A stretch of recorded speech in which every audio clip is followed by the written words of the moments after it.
we see a high rate of incidence of onychomycosis. Roughly 10% of the general population throughout the world suffers from onychomycosis. We see that roughly affects 31 million individuals in the United States, 3.4 million individuals in Canada, 11 million individuals in Mexico, and roughly 86 million individuals in Europe. In the United States, Medicare spends alone $43 million annually to treat onychomycosis. Additionally, it has been estimated that close to $250 million spent annually just to debride a mycotic nail. And debridement is, of course, the physical grinding down of that nail to relieve the pressure and pain that a enlarged nail or hypertrophic nail may cause. And then, of course, this is a similar financial burden observed in many Western cultures. Let's discuss now the pathogenesis of onychomycosis. There are many factors that can contribute to a mycotic nail, but there are several predominant components or etiologies that contribute ultimately to the emergence of this common nail disorder.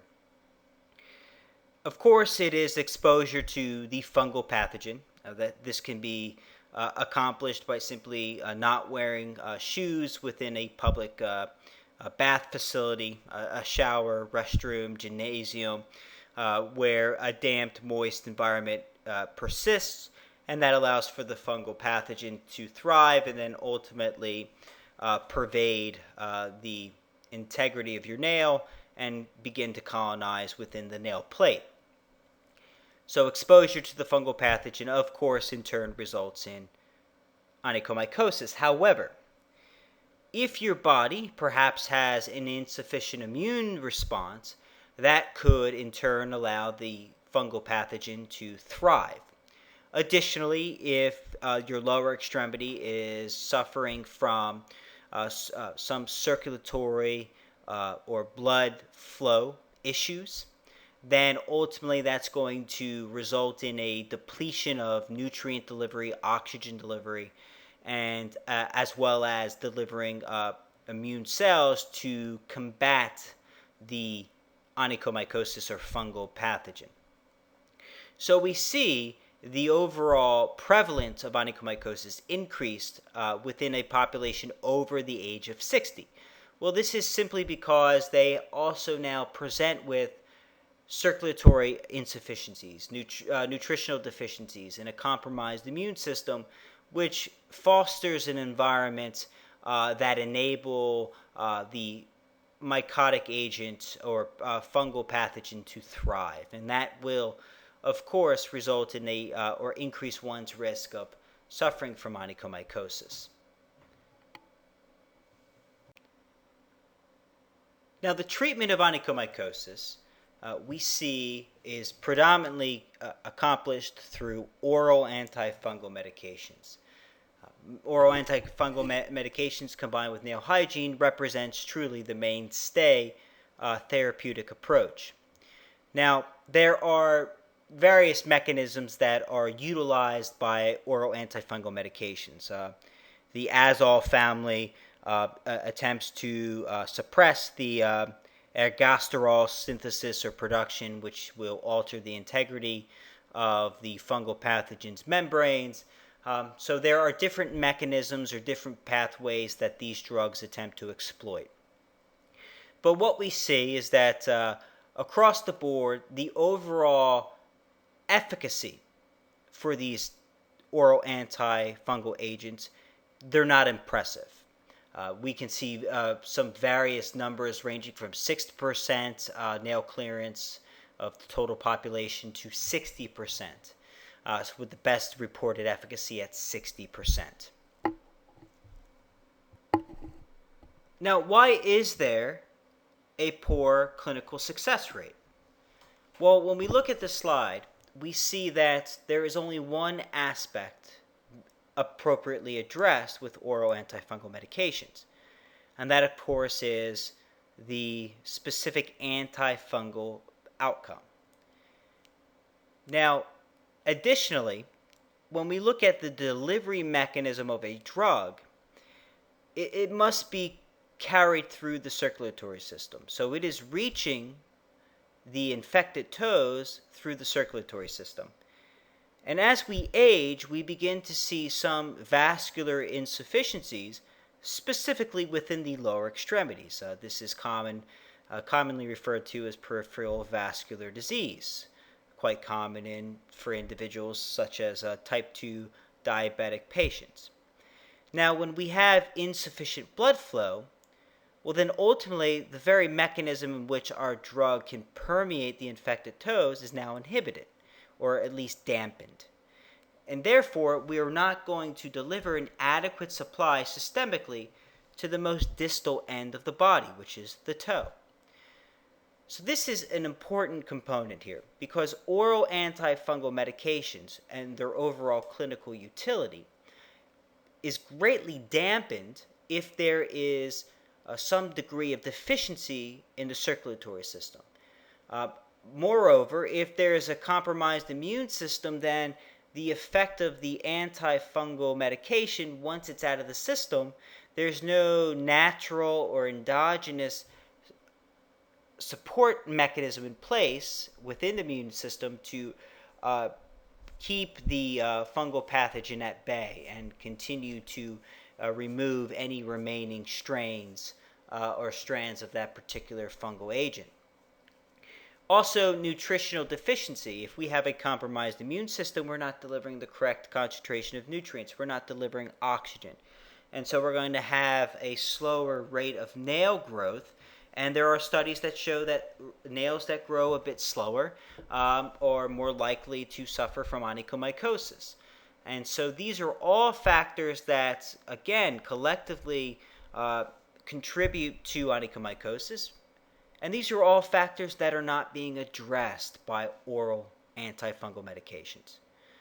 It is very difficult to treat the distal end systemically, and it is very difficult to have a sustainable outcome when you're not addressing the other contributing factors.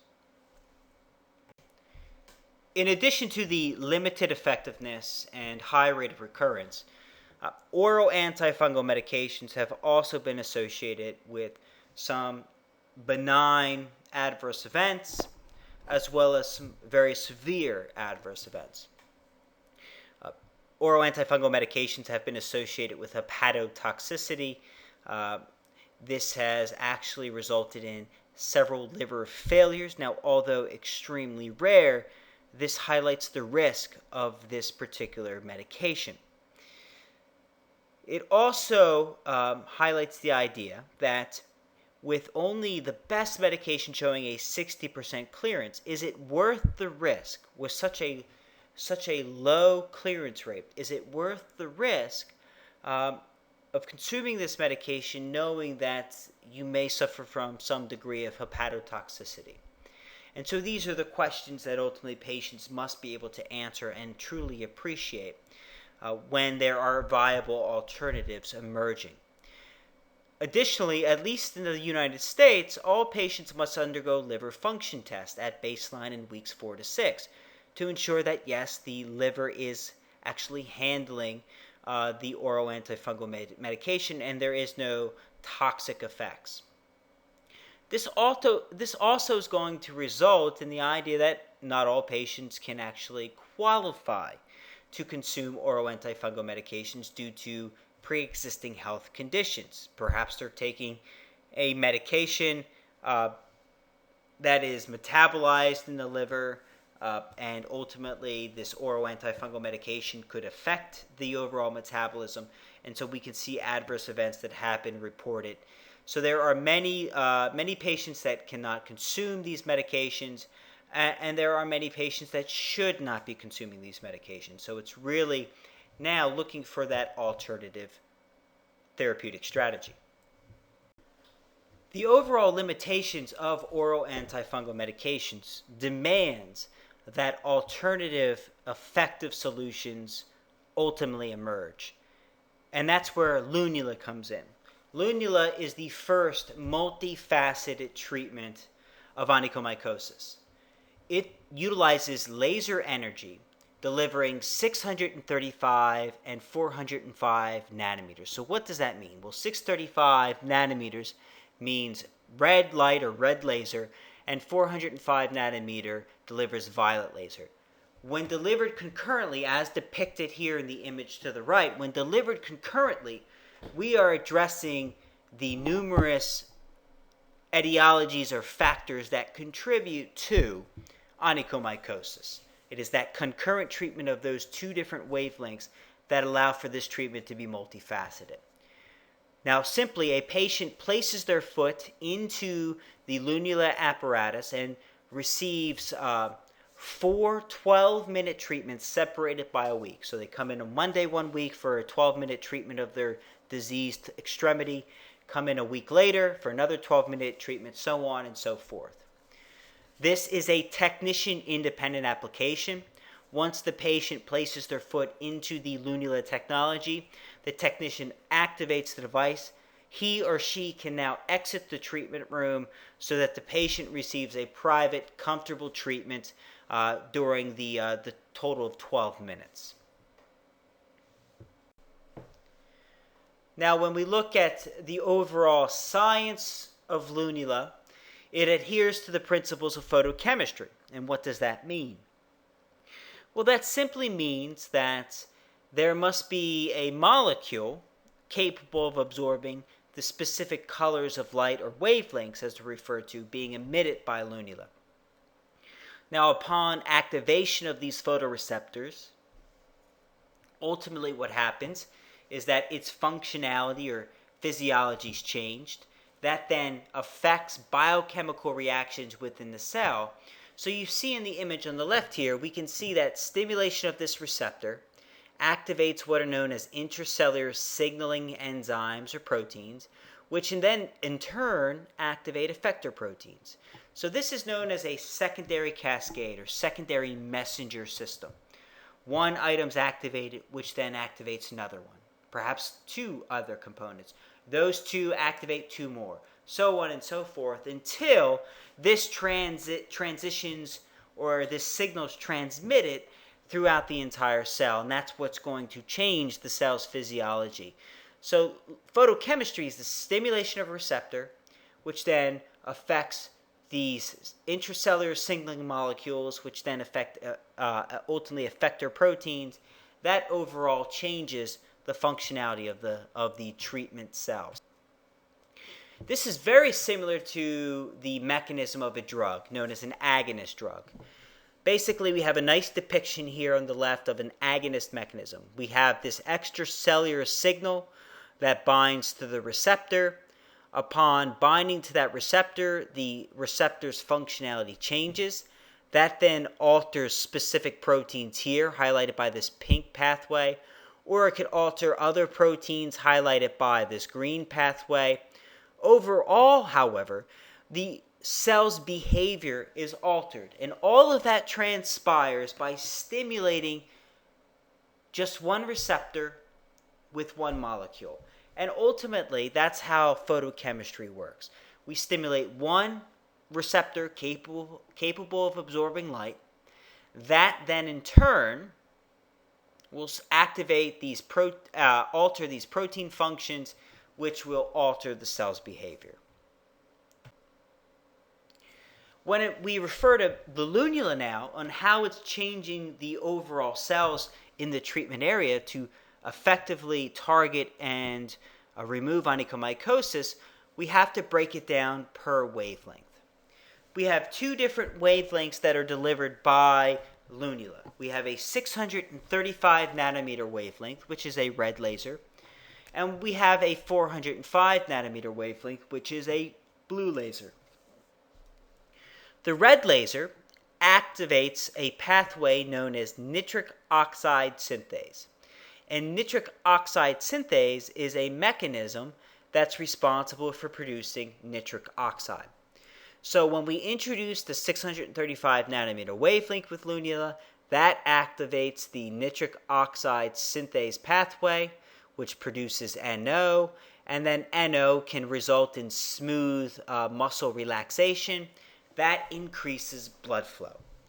So 635 nanometers has an extensive background on improving blood flow. In turn, as we look at 405 nanometers now, that activates what is known as NADPH oxidase. That is simply an enzyme that's responsible for producing reactive oxygen species. And we know that reactive oxygen species is necessary for killing foreign invaders, such as a fungal pathogen. When we combine the two, when we produce 635 nanometers, and when we stimulate with 635 nanometers and produce nitric oxide, and we introduce 405 nanometers to produce reactive oxygen species, what we see here is depicted: eNOS, that's just nitric oxide synthase, producing NO. And here we have NADPH oxidase producing a free radical. They combine to produce something known as peroxynitrite or acidified nitrite. And this is a cytotoxic substance that has been proven in several studies, and there's a citation down here, I apologize if you can't see it, that shows that acidified nitrate is a potent antifungal molecule, successfully eradicating dermatophytic fungi. And so by combining 635 nanometers with 405 nanometers concurrently in Lunula, we believe or have postulated that we're able to produce this acidic or acidified nitrate, which is a very potent and powerful antifungal agent. By simultaneously delivering 635 nanometers and 405 nanometers, Lunula is the first multifaceted treatment of onychomycosis. We see in this particular slide that Lunula is able to successfully address the four major contributing factors of onychomycosis. By delivering the 635 nanometer wavelength, we are able to increase the production of nitric oxide, which results in vasodilation, increasing circulation to the lower extremity, as well as some studies have shown that 635 nanometers promotes angiogenesis, which is the formation of new blood vessels. At the same time, we're delivering 405 nanometers, which is violet or near UV. 405 nanometers has been shown to be one of the best producers of reactive oxygen species. By producing reactive oxygen species that can react or combine with nitric oxide to produce peroxynitrite or acidified nitrite, which has been shown in clinical literature to be a very potent antifungal molecule.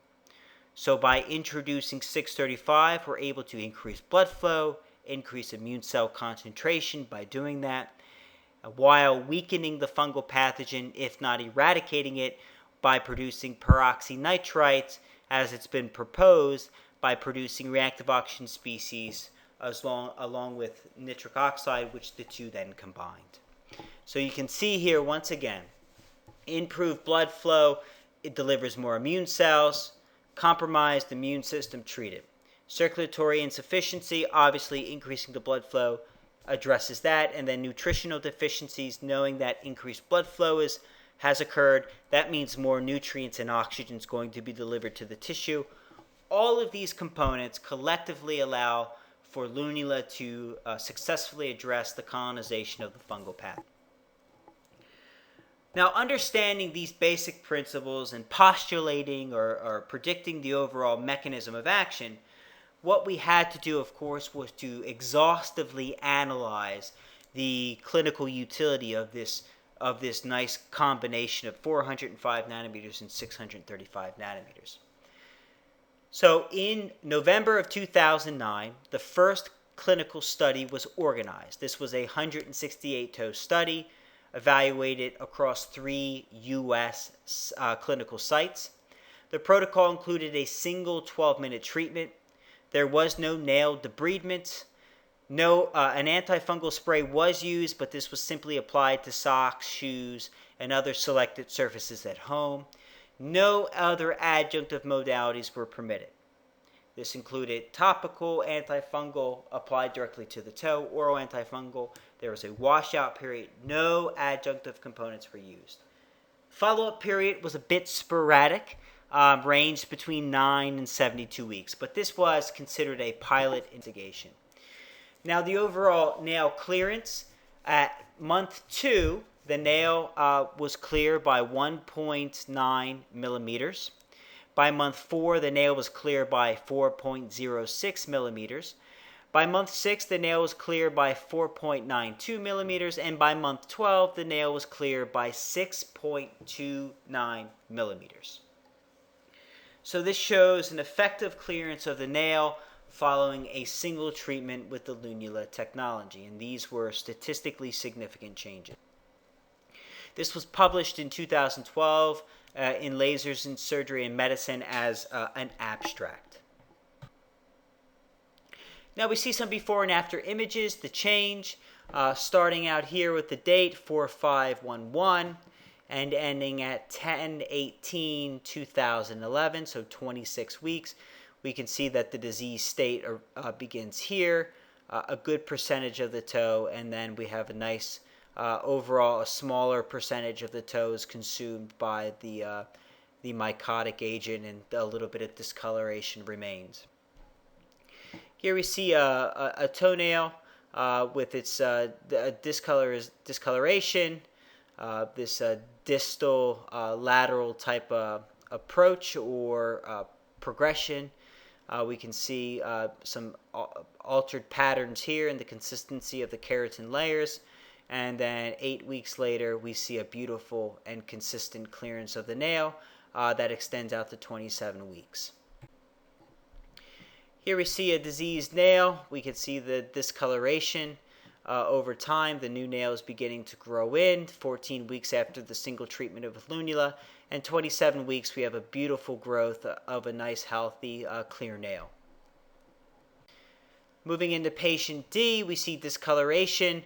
Evidence here of the mycotic entity. We see a nice progression here. Some discoloration remains, and then we see the nail ultimately. The discoloration has been ultimately resolved with a little bit of the pattern up here that still remains, but that eventually will grow out as long as that nail is growing in relatively clear. So we have a good line of demarcation here. Here's that line there. Nice clearance coming in, and now here's that line right there, so we can see where that discoloration remains, and eventually it'll grow out completely. Here we have a nail treatment 4/11/11 to 10/24/2011, 27 weeks. Here we can see the discoloration extending across, and then of course we have just a mild remaining of discoloration. Eventually that will grow out as well as we continue to progress, and this is following one Lunula treatment. This is patient F. This is a rather dystrophic nail, discoloration in the pre-procedure. Watching its progression, we can see that the new nail is growing in quite nicely. Over time, we extend into the 27 weeks. We have a beautiful growth, still some remaining, but eventually that will grow out. So highlighting here the timeliness in the response and just the overall clinical utility, absent or devoid of any side effects whatsoever.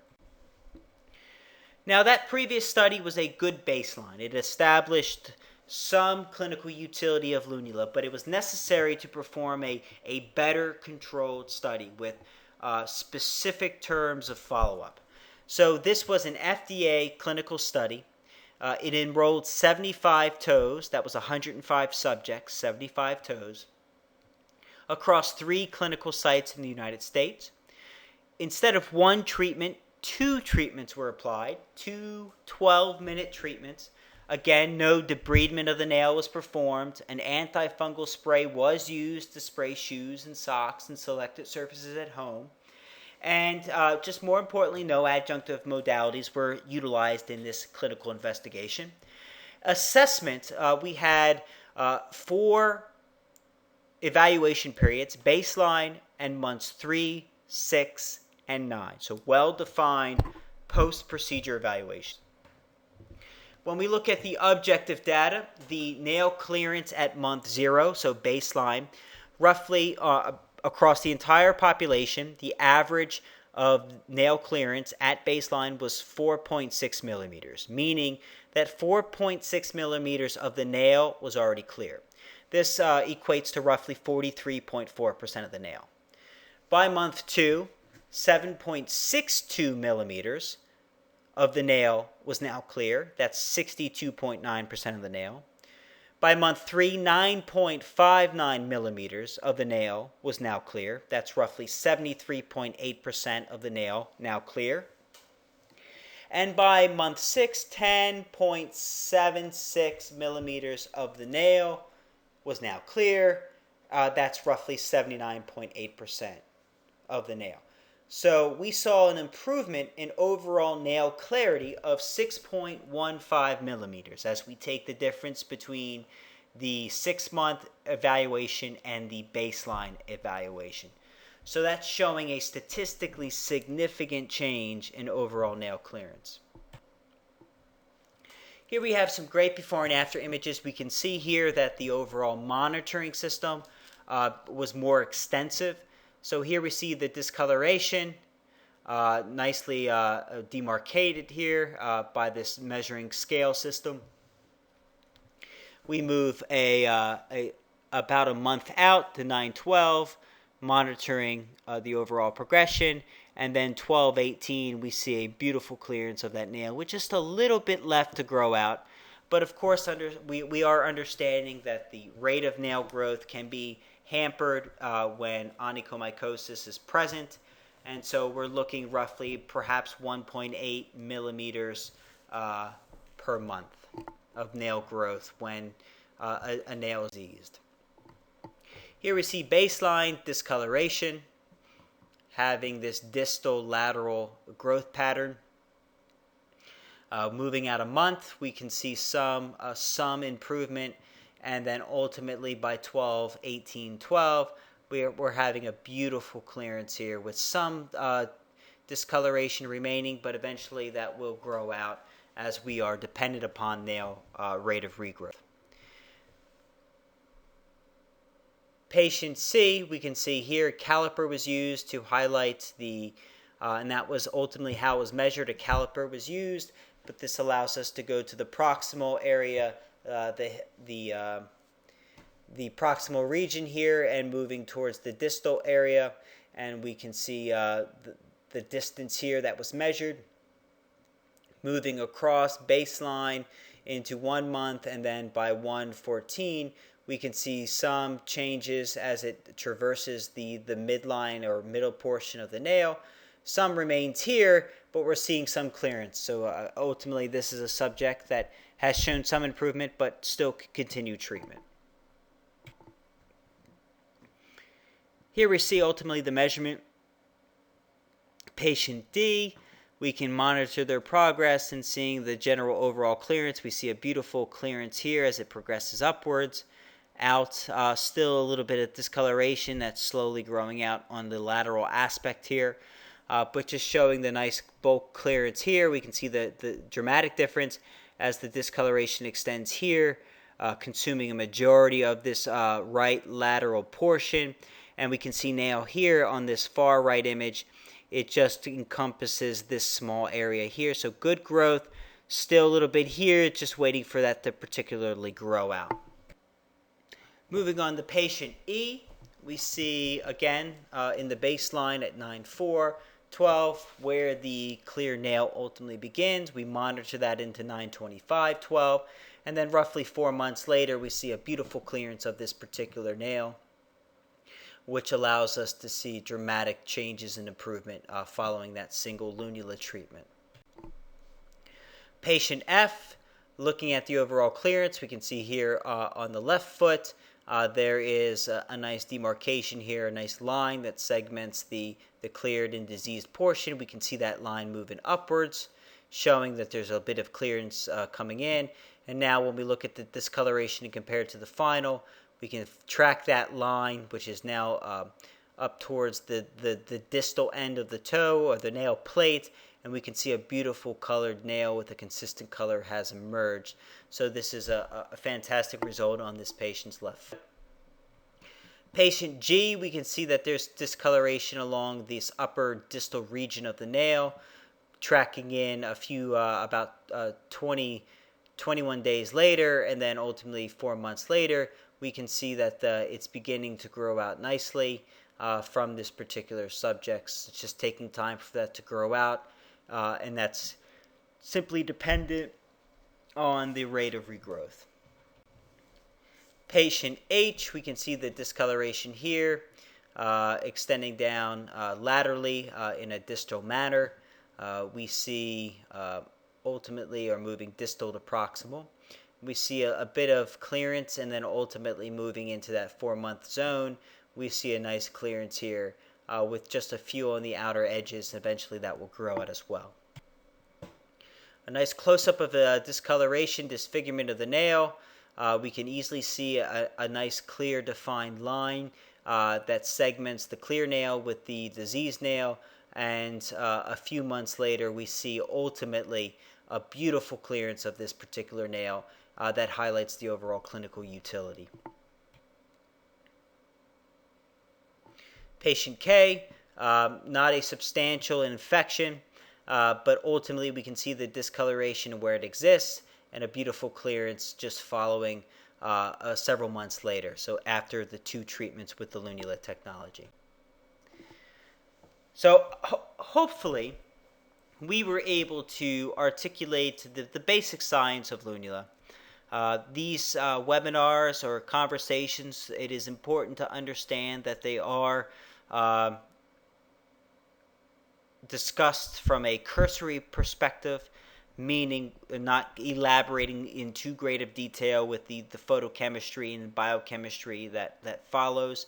Ultimately, however, this is not a way to circumvent these important questions. We would be more than happy to address any and all questions regarding the Lunula technology and the clinical data that has been obtained to support its overall efficacy. So with that being said, I would just like to thank you for attending. I hope this was informative. I hope that I did my best to educate you on the overall clinical efficacy and safety profile of the Lunula technology. Thank you very much.